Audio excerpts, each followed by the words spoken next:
Hospitals and clinics this weekend are dealing with what doctors call a tripledemic, a combination of COVID-19, flu, and RSV cases.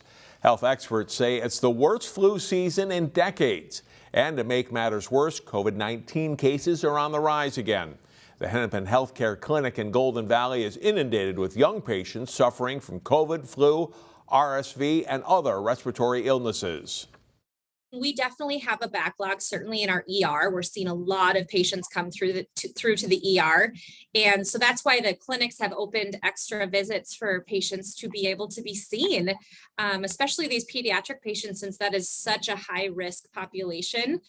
Hennepin Healthcare recommends people wear masks indoors and at holiday gatherings. Experts say it's also a good idea to wash your hands often and, of course, stay home if you are sick. This past fall, a major Twin Cities real estate group issued a public apology, claiming responsibility for systemic racism in the region's home buying market. Leaders of Minneapolis area Realtors said its members were complicit in blocking people of color from purchasing homes in white neighborhoods. Shannon Slatton with CCX News sat down with Jackie Berry to talk about what happened and where we go from here. We have one of the largest homeownership gaps in the country between white people and people of color, in particular Black Minnesotans. And so as an association, we wanted to come out with an apology statement. There's a few other cities across the nation that have done this, and also the National Association has done this. But we wanted to take it a step further and propose some policy changes so that we could increase that home ownership rate and close that gap. So it's not just words, it's action too. Correct. What are some of the policies that you guys are getting started on? Yeah, so anybody who is a member at Minneapolis area Realtors goes through new member orientation, and we have started folding in some content about our role in creating this homeownership gap and how those realtors can improve their business practices to make sure that it's fair and equal across the board for everyone and help close that gap. Another policy change is when someone goes to buy a home, they used to have to disclose where their down payment funds were coming from, and now we have been able to get that taken off the forms, which is a huge success. Two others are that we have petitioned the National Association of Realtors to fund a federal program for first-generation, first-time home buyers. And in fact, that just got voted on in November and passed. So we should see some program coming soon for that. And then the final one is that we are funding sponsoring realtors in a program called Pathways to Achievement. It's put on by the state association, but that program helps realtors of color enter into real estate industry and remove some of the barriers that are there for them. All right, that's a lot on their plate. How's it going so far? You guys have some forward momentum? People are excited? Yes, it's going great. We've been able to increase our funds for that Pathways to Achievement program, so we'll be sponsoring more people this year. We have received feedback from our new member orientation that people appreciate the learning about all of this.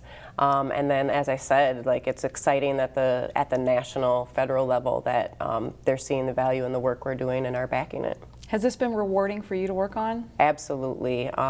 When I went to buy my own house years ago, I learned about our home ownership gap, and it was then that I was like, okay, I want to get into real estate and really help with this. And so working with all of the phenomenal colleagues along the way and just seeing other people's passion for it too has definitely been rewarding. And then working with my clients and consumers and helping them realize that dream of home ownership is the biggest reward. All right, well, we'll be waiting and watching. Jackie Berry with Minneapolis area Realtors. Thanks for being here. Thank you. The popularity of pickleball has exploded across the country and here in the Northwest Metro. And now it's a year-round sport. Indoor pickleball facilities are popping up all across the metro, including a new one in Brooklyn Park. Jason Malillo reports. You are looking at the premier pickleball club. Under this dome in Brooklyn Park, I love this facility. I drive from Stillwater, which is 40 minutes. 16 courts provide an opportunity for pickleballers. This is a great area, and here's where most of the action takes place. To keep swinging through the winter. Nearly 5 million Americans play pickleball now, making it the fastest growing sport in the U.S., according to the Sports and Fitness Industry Association. We believe that the pickleball revolution is just upon us now, and the growth of this sport is going to, transcend maybe any and all recreational sports before it. Pickleball is fast-paced, easier on the body than some other sports, and just good fun. I felt like I was still playing tennis, competitively at least, but I could play longer hours because it was pickleball and it wasn't as hard on the hips, the knees, the joints. And Premier Pickleball Club is aiming to create an inclusive space for all pickleballers. We're an open play model. We're a welcoming model. We call it the people sport. It's for everybody. It's for all ages, all demographics, and about 20% of the population can succeed playing tennis. 80% of the population can succeed playing pickleball. There's debate whether pickleball is a passing fad or here to stay. Premier Pickleball is banking on the latter and is tentatively planning to expand its facility. Our goal is to put another dome in the front of our property, another 20 courts, have that be our outdoor stadium in the summer, and also dome that in the winter. In Brooklyn Park, Jason Malillo, CCX News. My mother was always very familiar with her neighborhood, but one day she stopped at the stop sign for much longer than usual, and she didn't know whether she should go forward or turn, and she wasn't even really sure where she was at. It was very unsettling for her. I felt so much better after my son told me, "Mom, I don't want you to worry or be afraid. I'll be there for you and we'll figure it out."